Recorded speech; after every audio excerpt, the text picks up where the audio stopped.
4 days from now, the opening ceremony begins.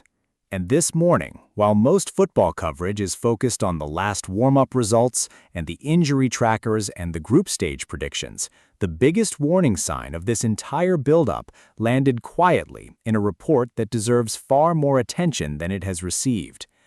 The 2026 World Cup, according to a study produced by the New Weather Institute and published 2 days ago, will generate at least 9 million tons of CO2 equivalent, almost double the average for every tournament held between 2010 and 2022.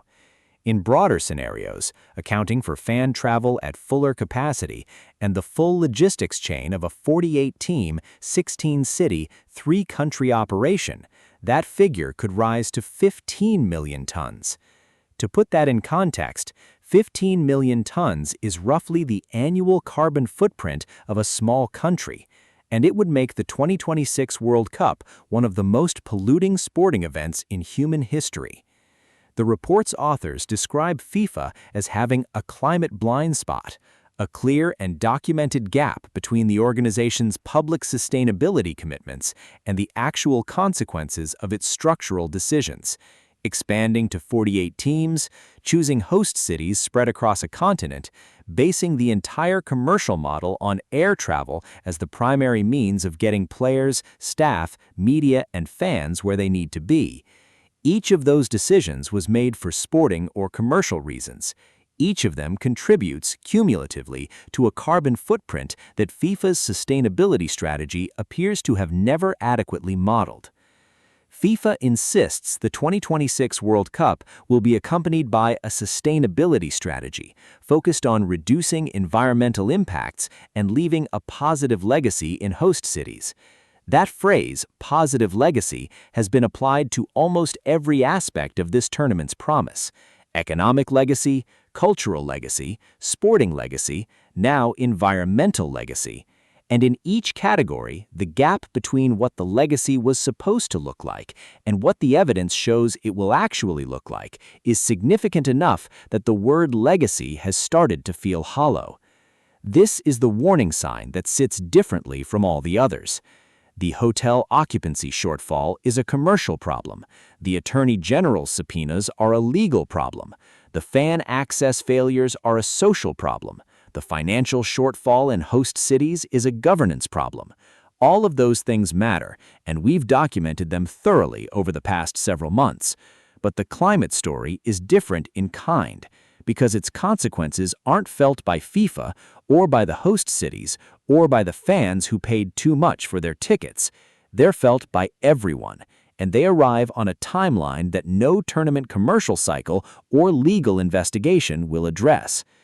The New Weather Institute report is the same organization that coordinated the open letter signed by dozens of professional footballers on May 20th, asking FIFA to strengthen heat protocols and reduce the tournament's climate footprint. Those players weren't making a political statement.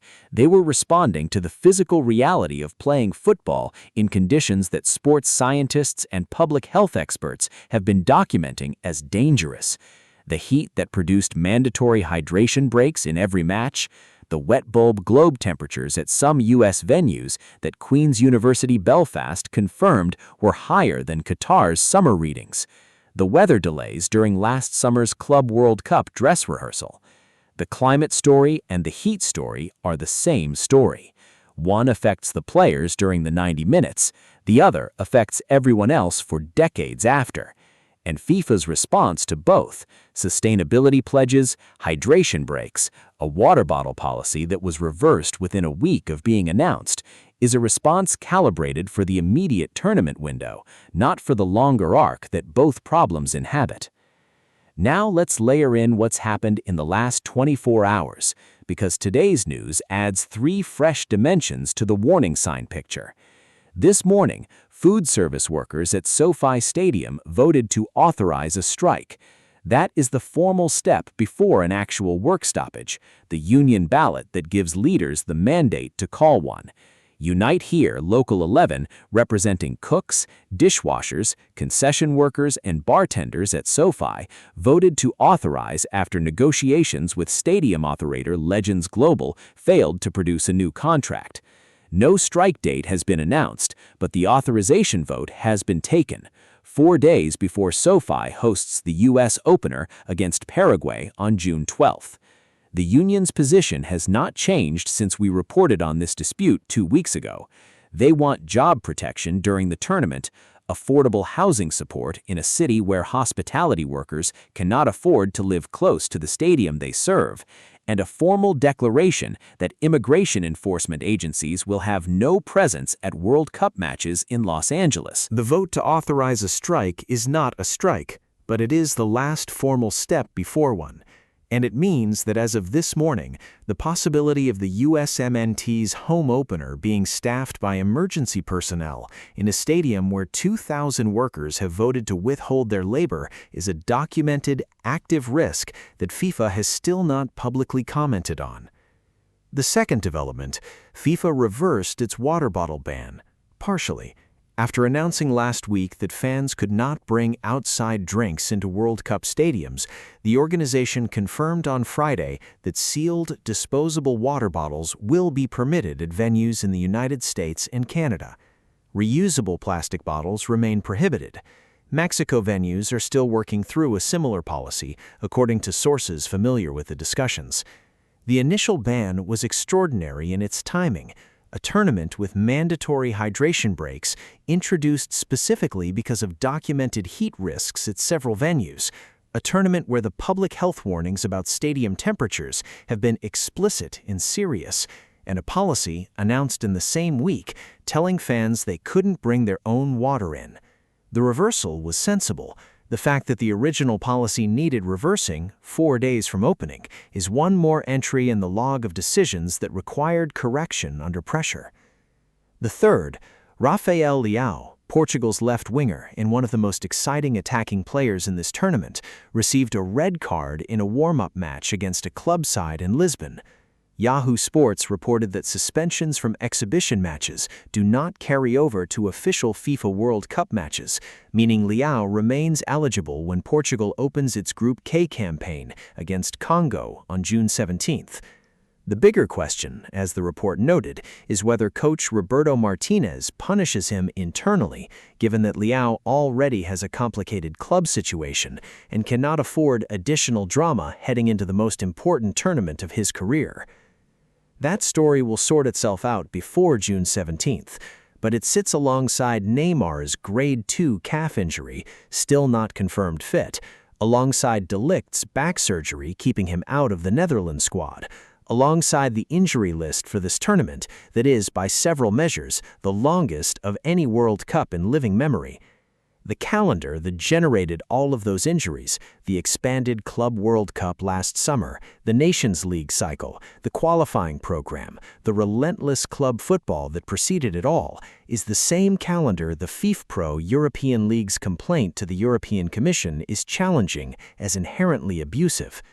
The player welfare story, the climate story, the host city financial story, the legal investigation story, they are all expressions of the same underlying tension. FIFA has built the largest, most commercially ambitious sporting event in history, and the scale of that ambition has produced consequences that the organization's governance structures were not designed to manage. Which brings us to the question that the warning sign framing is really asking. What does a warning sign do if nobody in a position to act on it does? The climate report is not the first. The Queen's University Belfast heat study was published 18 months before the tournament. The AHLA economic warnings were published months ago.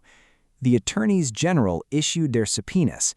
The Three Lions Pride boycott was announced in January. The European Committee of Social Rights declared the French players' welfare case admissible in March. Each of those was a warning sign. Each of them was noted. Each of them produced a response calibrated for the minimum necessary engagement, a press release, a procedural statement, a policy revision that reversed a week after it was introduced. The tournament opens in 4 days. The warnings will not stop it. Nothing will stop it. The matches will be played. The football will be extraordinary. And the Azteca will be full in 4 days. And whatever else is true about this tournament, those things are also true. I'd genuinely be curious what you think the most important thing FIFA could have done differently is.